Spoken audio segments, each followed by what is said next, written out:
Welcome back at the स्काइजू centre. नमस्कार। ये टीएचडी साइंस का बैच है। मॉडर्न फिजिक्स का कवर हम कर रहे हैं।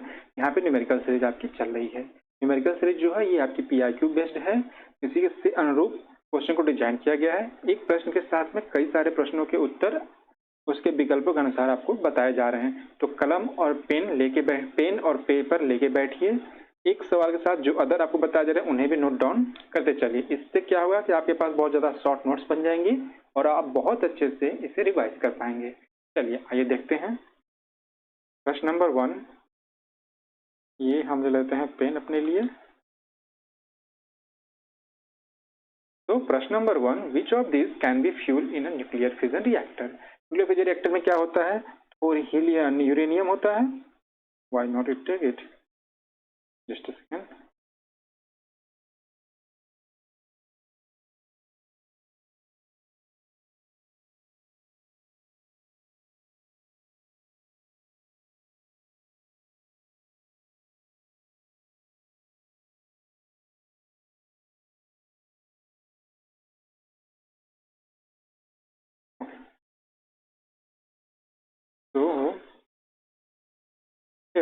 तो न्यूक्लियर रिएक्टर में होता क्या है कि एक यूरेनियम होता है जो हमारा मेन है 92-235। ये रेडियो एक्टिव है। ठीक, तो ये यहाँ पे न्यूक्लियर रिएक्टर है। जैसे हम थर्मल न्यूक्लियर पावर प्लांट्स में थोरियम को इस्तेमाल करते हैं, थोरियम को कन्वर्ट करते हैं यूरेनियम में, और ये भी यहाँ से हमें बहुत ज्यादा ऊर्जा निकलती है। तो that correct answer is a thorium. Option number B is a correct. कहाँ गया? प्रॉब्लम हो रही है। तो that is option number B is the thorium as a nuclear. Helium का इस्तेमाल कहाँ होता है? हीलियम इज द सन की एनर्जी जो है उसमें हीलियम नाभिक, हाइड्रोजन और हीलियम का लगातार नाभिकीय फ्यूजन होता है। कैडमियम का इस्तेमाल नाभिकीय रिएक्टर को बाहरी दीवारों को मजबूत करने के लिए, वहां से उष्मा का उत्सर्जन ना हो उसको रोकने के लिए किया जाता है। ड्यूटेरियम क्या है? D2O। ये बाहरी जल का फार्मूला। ये किस काम में आता है? Norm as ordinary as a coolant के फॉर्म में न्यूक्लियर रिएक्टर में इस्तेमाल होता है। ठीक, आइए अगला प्रश्न देखते हैं। अगला क्वेश्चन है, इन अ प्योर सेमीकंडक्टर, शुद्ध अर्धचालक में ऑप्शन ए है hole and holes have equal mobility. Holes and holes have equal mobility. छिद्र और इलेक्ट्रॉन समान गतिशील होते हैं। ओ, होल्स एंड इलेक्ट्रॉन्स होगा। Here is a mistake type.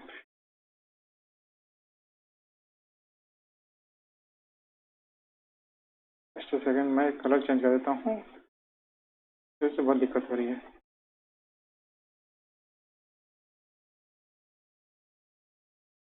हाँ, तो ये इलेक्ट्रॉन है, होल नहीं है।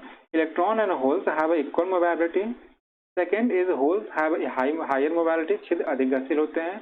ऑप्शन सी है electrons have higher mobility, electron अधिक गतिशील होते हैं। एंड ऑप्शन डी है केवल ओनली इलेक्ट्रॉन्स आर मूवेबल, केवल इलेक्ट्रॉन ही गतिशील हैं। तो इसका करेक्ट ऑप्शन जो आंसर जो है वो होगा electrons have higher mobility. Option C is the correct answer. Why? Listen, what is mobility? Mobility को एक कैसे डिफाइन करते हैं? इसका एक फार्मूला है, आपको पता है। मोबिलिटी म्यू से रिप्रेजेंट करते हैं and that is a VD upon E. VD upon E. और तो दूसरे फॉर्म वीडी क्या है? अनुगमन वेग, rate velocity, QT upon M. Convert करेंगे तो यह जाता है क्यूटी अपॉन एम। इसका मतलब क्या है? मोबिलिटी, उसकी mobility is universally proportional to M. तो जिसका मास ज्यादा होगा उसकी मोबिलिटी कम होगी, जिसकी मास कम होगा उसकी मोबिलिटी ज्यादा होगी। तो सबसे कम मास किसका है? द लोएस्ट मास जो अब तक हमें मेजर किया गया है वो क्या है? इलेक्ट्रॉन का है। इलेक्ट्रॉन का कितना? 9.1 इंटू 10 की power -31। It is the weakest mass, lowest mass. तो दैट्स वाई मास इलेक्ट्रॉन का सबसे कम है, इसलिए इसकी मोबिलिटी सबसे ज्यादा होगी। तो option correct is C, that is electrons have a higher mobility. ठीक, आइए नेक्स्ट क्वेश्चन देखते हैं। ये ऑप्शन सी। नेक्स्ट क्वेश्चन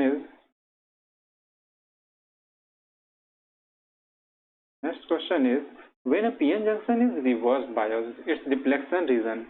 जब पीएन संधि को पश्च दिशा बायस किया जाता है तब अवक्षय क्षेत्र है। ऑप्शन ए है बिकम्स वाइडर, चौड़ा हो जाएगा। ऑप्शन बी है बिकम्स नैरो, पतला हो जाएगा।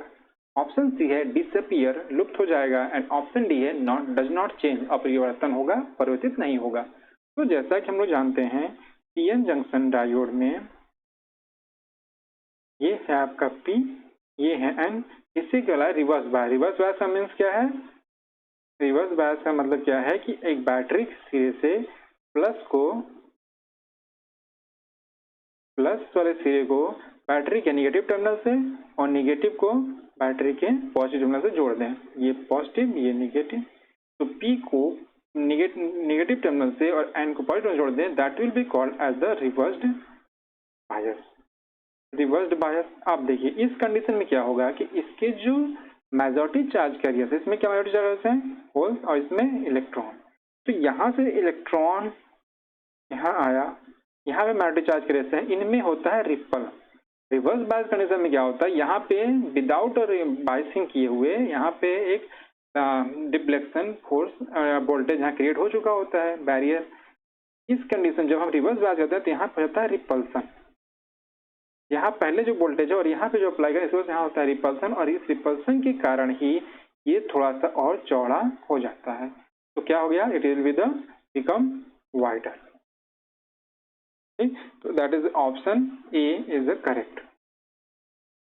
अगर ये फॉरवर्ड बायस में ऐड हो, that means if it is in forward bias means P को पी से जोड़ दिया जाए, बैटरी के पॉजिटिव टर्मिनल से जोड़ा जाए एंड नेगेटिव टर्मिनल को एन से जोड़ दें, तो it will be called as a forward bias. It is called as a forward biased. इस केस में क्या होगा? यहाँ से अट्रैक्शन होगा और ये बहुत ज्यादा ही पतला हो जाएगा। तो इस कंडीशन में क्या होगा? डिफ्लेक्शन लेयर बहुत पतली होगी, विल बी नैरो। और इस केस में deflection layer become wider. Okay, remember that in forward में narrow, reverse में wider. Okay, let's see next question. Next question is when a nucleus emits a beta ray, what does not change? जब नाभिक से beta किरणें उत्सर्जित होती हैं तो कौन सा नहीं बदलता है? ऑप्शन ए है sum of proton and neutron number, proton और न्यूट्रॉन संख्या का योग। ऑप्शन बी है प्रोटॉन संख्या। ऑप्शन सी है न्यूट्रॉन संख्या। ऑप्शन डी है टोटल चार्ज, पूर्ण आवेश। ऐसा क्या है जो नहीं बदलता है? तो पहले तो हम बीटा रे को निकाल दें। सपोज एक एलिमेंट है एक्स,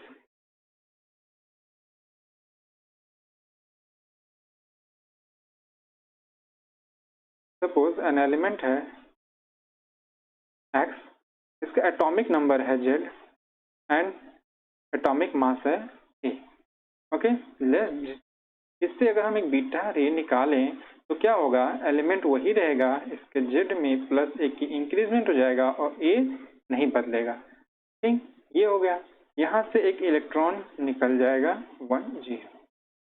ये तो हो गया। अब इसने क्या बोला कि यहाँ इलेक्ट्रॉन क्या नहीं बदलेगा, हमें क्या बताना, क्या नहीं बदलेगा। देखिए जेड है तो जेड बदल गया। जेड में क्या होता है? Z is equal to number of proton is equal to number of electron. यहाँ पे इलेक्ट्रॉन संख्या बढ़ गई, एक यहाँ बढ़ गया, और प्रोटॉन संख्या भी बढ़ गई। ठीक, जब प्रोटॉन की संख्या बढ़ गई तो इलेक्ट्रॉन की बढ़ गई, प्रोटॉन की बढ़ गई। टोटल आवेश की बात यहाँ पे आवेश ही नहीं, तो डी ऑप्शन तो नहीं है, डी नहीं है, सी भी नहीं है। सी न्यूट्रॉन, देखिए न्यूट्रॉन में कोई चेंजेस है यहाँ नहीं, यहाँ पे न्यूट्रॉन भी चेंज हो जाएगा क्योंकि प्रोटॉन संख्या बदल गई। लेकिन जो ए है, ये जो ए है आपका, ये क्या है? Number of proton plus number of neutron. ये है, तो ये जो ए है it will be not going to change, A is not going to change. तो कौन सा सही है? नहीं बदलेगा, that is option A, that is sum of a proton and neutron. Next question, ratio of specific charge of a proton and the alpha particle is. Charge लगा दो। Second, charge of the specific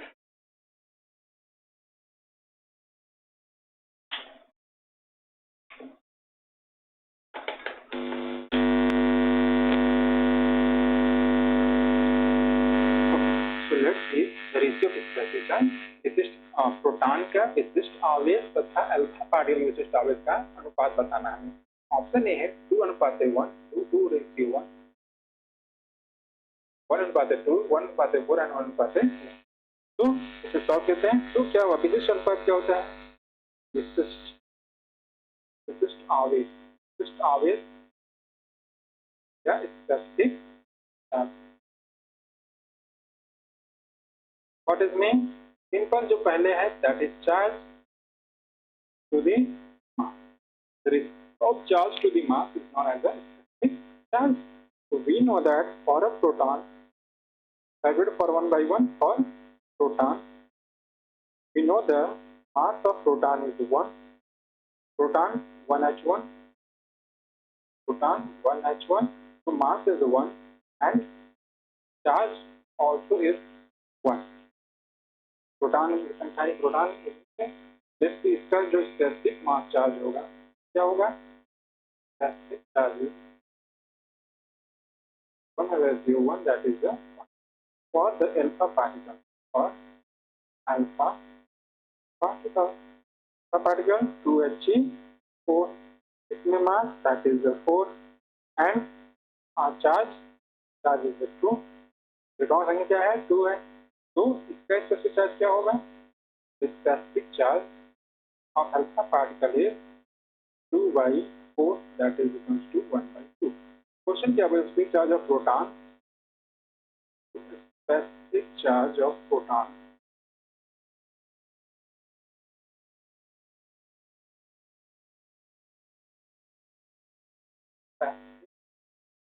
charge of alpha particle, proton,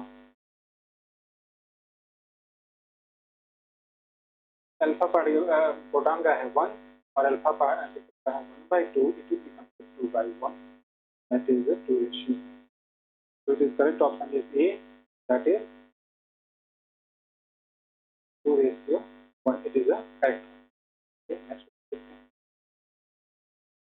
question is, whose experiment shows that the atoms have a specific energy level? परमाणु में विविध ऊर्जा स्तर होते हैं, ये प्रयोग में दर्शाया है। Okay, option is Jackson and German experiment, option B Planck experiment, option C franc and हबे experiment and option D Rutherford experiment. Okay, तो इसका करेक्ट ऑप्शन जो है फ्रांक एंड हबे experiment, that is option franc and हबे experiment ने prove किया है क्या ये विविध ऊर्जा अवस्था होती है, विविध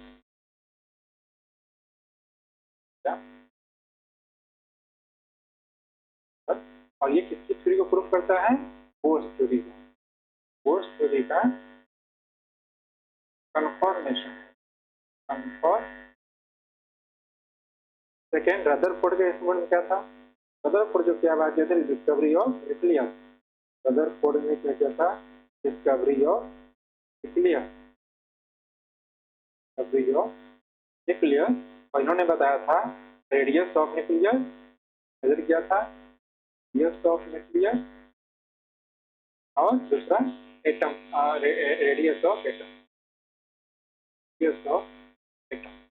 और न्यूक्लियस की संभावना देखी, पॉजिटिव चार्ज है पूरा। और किस एक्सपेरिमेंट किया था? सोने की पतली प्लेट पर अल्फा पार्टिकल्स को बाइंडिंग करके। ठीक, और जैक्सन एंड जर्मन एक्सपेरिमेंट क्या है? ये प्रूव करता है हाइजेनबर्ग को, ये उनका श्रोडिंगर, ये आप देख लीजिएगा किसका है। इसका करेक्ट ऑप्शन जो है आपका सी है, फ्रांक एंड हबे। ठीक, इसको आप देख लीजिएगा, जो भी ऑप्शन उनको आप देख चलिएगा। जैक्सन एंड जर्मन जो है ये श्रोडिंगर इक्वेशन, श्रोडिंगर उतारिए करेंगे एंड जर्मन को। क्वेश्चन में आते हैं, who postulated that the momentum of electron in an atom is quantized? बहुत सिंपल क्वेश्चन है, ये हमेशा आप पढ़ रहे हैं। वो कौन सा है? किसने अधिग्रहित किया कि परमाणु में इलेक्ट्रॉन का क्वांटाइज होता है? ऑप्शन ए है एडविन श्रोडिंगर, ऑप्शन बी है Niels Henrik David Bohr, option C है Louis Victor de Broglie and option D Wolf Paul. तो किसने किया है? निल्स बोर ने। Option B is the correct. Niels Bohr क्या होता है? Is the quantized equation, that is and r. This is the linear angular momentum. Angular momentum of orbit. Angular momentum of electron m v r in a circle orbit में, otherwise angular momentum m v cross r होता है, is equal to n h, where n is equal to 1, 2, 3 dot dot dot. It means it is a discrete energy state. इसमें क्या है, n is equal to 1/2 नहीं हो सकता, 2/3 नहीं हो सकता, this is not possible. Okay, so that's why it is a quantized state, एक bundle of the packet. Quanta is like the bundle, so it is a bundle form में जा रहा है. n is equal to, एक पहली energy क्या है, n 1h, दूसरा क्या है 2h, 3h. This is the form of quantized, और इलेक्ट्रॉन वेव क्या है, angular momentum that is okay. तो नील्स बोर के जब हम नील्स बोर थ्योरी पढ़ेंगे तो उसमें ये कंडीशन आ, सिर्फ वही इलेक्ट्रॉनिक एक्शन हो सकते हैं जिनमें उनका एंगुलर मोमेंटम के एच घट के गुणक के का पूर्ण गुणक. ठीक है. श्रोडिंगर के लिए हम किस नाम से जानते हैं, श्रोडिंगर को हम ये श्रोडिंगर इक्वेशन के लिए जानते हैं. श्रोडिंगर इक्वेशन कहाँ आता है, ये क्या बताता है, इलेक्ट्रॉन की स्थिति को बताते हैं. इलेक्ट्रॉन की स्थिति बताती है बंद कक्षा में. डी ब्रोगली को हम कैसे जानते हैं, डी ब्रोगली वेवलेंथ को D lambda equal to h upon T के रूप में, तो ध्यान रखिएगा. और पॉली के पॉली का इक्वेशन का मीनिंग क्या है, क्या स्टेटमेंट है, कोई भी इलेक्ट्रॉन पहले पूर्ण अर्धपूर्ण क्लास को भरे, जैसे हम पी ले लेते हैं, ये 1, ये 2, ये 3, then it come to the first 1, 2 and 3. ऐसा नहीं था कि पहले इसी में भर लो, 1, 2 कर लो, फिर 1, 2 करो एंड देन वी गो.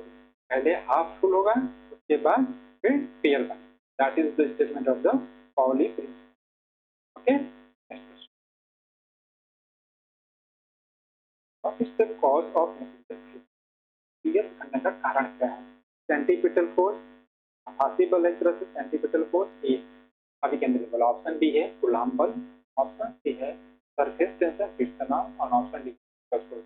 तो विस्कस फोर्स कहाँ लगता है, ये लगता है आपके लिक्विड में, फ्लूइड बोल लेते हैं. फ्लूइड में आ जाता है लिक्विड एंड गैस दोनों, आ जाता है, इसलिए हम फ्लूइड में सरफेस टेंशन विस्कस फोर्स लग जाता है, जनरली ये लिक्विड में लगता है. ओके. सरफेस टेंशन के लिए भी जनरली ये लिक्विड फोर्स एक तरह से, लिक्विड और बहुत स्मॉल वायर पे लग जाता है. ओके. और वायर सॉलिड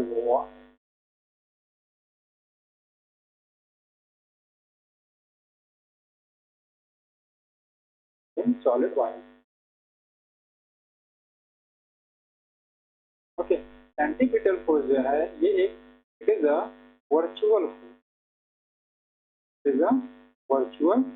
फोर्स. कैसे निकाल सकते हैं फोर्स को, अगर कोई रोटेशनल मोशन होता है तो -2m ओमेगा क्रॉस r, देखिए ये क्रॉस है, इस तरह से इसका फार्मूला होता है सेंटीपिटल फोर्स का. It is a virtual force. Okay, so generally we have only the option 3, that is the Coulomb force. Option B, the correct option, that is the Coulomb force. वैसे भी nuclear के अंदर जो है alpha Rutherford के हिसाब से यहाँ पे पीडीएस तक 10⁻⁻15 मीटर से पहले तक यहाँ पे क्या लगता है, Coulomb फोर्स लगता है, क्योंकि इसके अंदर क्या है, पीडीएस चार्ज क्या है, पॉजिटिव, न्यूट्रॉन तो नेगेटिव है, न्यूट्रल है, बाहर क्या है, इलेक्ट्रॉन रिवॉल्व कर रहे हैं, इनके बीच में Coulomb फोर्स लगता है attraction. Okay. So that's why it is a Coulomb force. Probably the nuclear fission, that is a Coulomb force. ठीक है, पूछते हैं वहाँ पे. Next question. A half-life equation of the radioactive substance. Half-life equation of radioactive substance. क्या रेडियोधर्मी पदार्थ की अर्ध आयु क्या है? ये तो बहुत सिंपल क्वेश्चन है. हाँ, बहुत क्लियर है. इसको हम निकाल भी सकते हैं, पढ़े हुए अर्ध आयु काल और विस्थापन. लैम्डा क्या होता है, लैम्डा क्या है? डिसइंटीग्रेशन कांस्टेंट, डिसइंटीग्रेशन कांस्टेंट या स्थिरांक बोलते हैं, नियतांक बोलते हैं ना, विघटन स्थिरांक, डिसइंटीग्रेशन कांस्टेंट का फॉर्मूला क्या होता है? लैम्डा एंड टी हाफ और आयु का काल है, इसके बीच में रिलेशन होता है T half is equal to 0.6932 upon lambda. ये हम लोगों ने पढ़ रखा हुआ है। अब चाहे लैम्डा को आप इधर ले जाइए, चाहे यहाँ ले जाइए, टी हाफ फॉर्म में दिया हुआ है, देखिए कहाँ पे 0.69 है, 0.69 upon lambda, that is first option. और ये first, that is option number A is the correct. Question देखते हैं, इसका रिलेशन आप ध्यान रखिएगा कि इसको अगर ऊपर लाएंगे तो बिहाफ और एक और आता है average life, average life, half life and disintegration constant.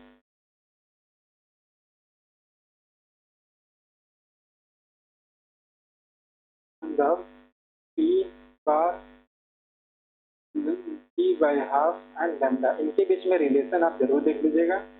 ठीक, ये वाला आपका ये रहेगा। अगला क्वेश्चन देखते हैं। Next question, which is the radio active isotope of hydrogen? Hydrogen के रेडियो एक्टिव कौन सा है? ऑप्शन ए है 1H1, या 1H2, 1H3, option A 1H2, option D all of this. So we know that the hydrogen have a three isotopes. Hydrogen have three isotopes. Which one? Isotopes. Number one, protium.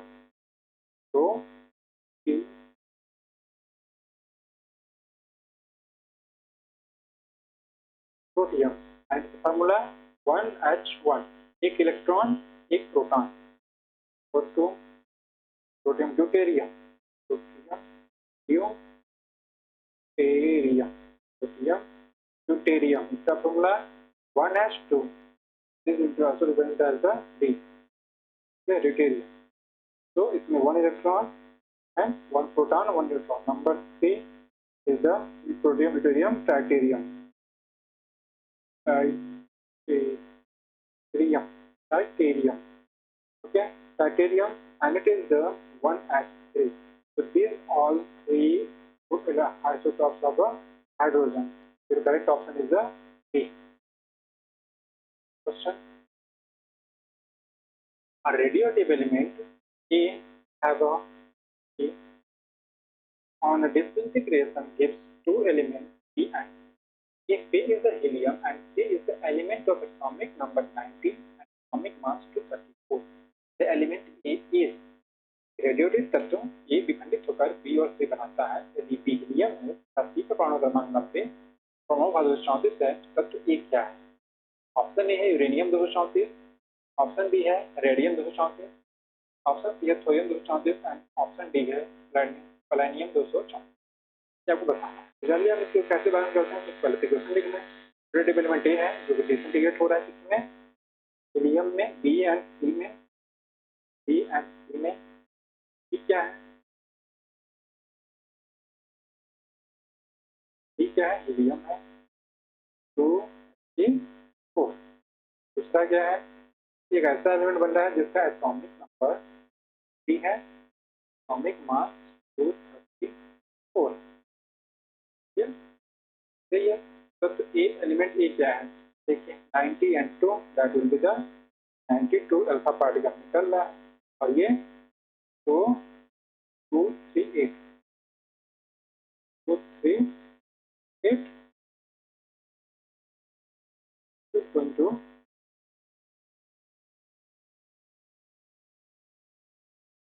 2 3 8। Okay, तो देखिए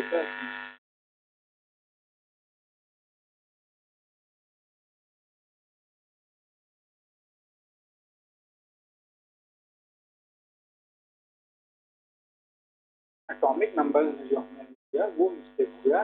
तो generally 11 हम इसमें अगर ऐसा भी question आ जाए जहाँ ऊपर ना हो तो स्टेट वाले नंबर से हम राइट आंसर को कैलकुलेट करेंगे, that is 92 and it is the option number B is 92 medium to 92 two 34 एक अल्फा पार्टिकल निकल रहा है, दैट इज H2He4 अगेन 234 90 रहा होगा। तो नेक्स्ट क्वेश्चन देखते हैं, quantity of radioactive mineral which undergoes 10 की पावर 6 इंटीग्रेशन पर सेकेंड, दैट इज 6 इंटीग्रेटर प्रति सेकेंड मात्रा के बराबर है। जानते हैं डिसइंटीग्रेशन पर सेकेंड एक यूनिट है रेडियोएक्टिविटी मिनरल की, क्वांटिटी ऑफ रेडियोएक्टिविटी, मैकुलर एक यूनिट है, रदरफोर्ड यूनिट है, क्यूरी है एंड बस ये 3 यूनिट है। फैराडे तो उसका है, फैराडे किसका यूनिट है, capacitor and the unit of Faraday capacitor. Otherwise, ये both these three are, all three are the units of the radioactivity, quantity of radioactivity. So a SI unit of the radioactive decay rate is the bacular. One bacular is equal to 1 decay per second. Decay per second या इसी को बोल लीजिए 1 disintegration, that is the 1 disintegration per second.